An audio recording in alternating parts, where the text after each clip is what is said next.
Ayan po mga sangkay, kakain na po ako ng almusal ko with coffee, eggs, and bread.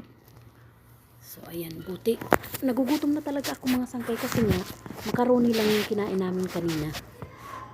Kaya, nag-uumapaw na yung gutom ko. Inoff ko lang yung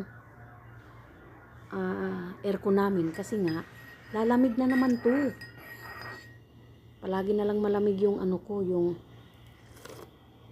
kinakain. Siyempre, nandoon yung nagbi-video, nandoon yung magre-reply sa mga comments, nandoon yung engagement. So, ang ending, walay. Malamig na lahat ng pagkain. So, ayan po mga sangka. Hindi talaga natin maiwasan yun kasi nga, kailangan natin mag-isip araw-araw kung anong i-content natin. Ganun. So, sa mga baguhan or mga nag-umpisa pa lang sa nila, sa pagiging content creator, para hindi kayo maubusan ng content, yung daily life nyo na lang yung i-vlog. yung daily life nyo. Ako nga ha, tingnan nyo. Nakakulong lang kami dito sa kwarto, sa bahay na to. Minsan lang makalabas. So, yung mga video ko, paikot-ikot lang din dito sa bahay. Yung araw-araw lang din na ginagawa ko. No choice naman ako. Kaya nga minsan, pag nakakalabas din ako, dinadamihan ko ng video para may pang-upload ako araw-araw. Ganun yung ginagawa ko pag nakakalabas kami. Nung pasukan pa, nakakalabas naman ako araw-araw kasi nga sinusundo ko yung mga bata. Nakakalabas ako araw-araw. Pero ngayong walang bakasyon ng mga bata, ayan, dito lang umiikot yung mundo namin sa loob ng bahay.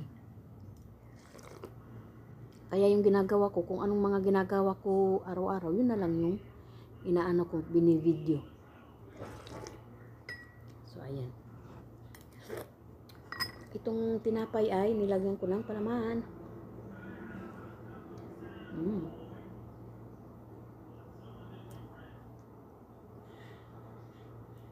Mahilig kasi si madam ng tinapay, nilalagay niya sa ref. Kaya pag kinain mo na, kinuha mo na sa ref, malamig na nga, buhaghag pa. Parang hindi na siya fresh. Ganun. Kasi nilalagay niya sa nangyari ba't ang itim ko dito? Nilalagay niya sa ref.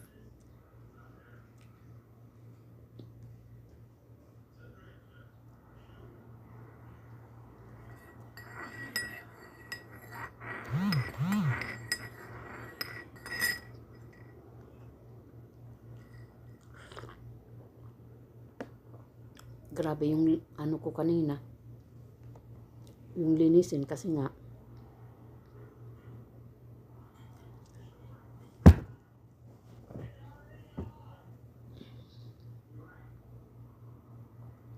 may langaw din pala dito. Siguro nag-abroad din tong mga langaw na to para sa pamilya nila.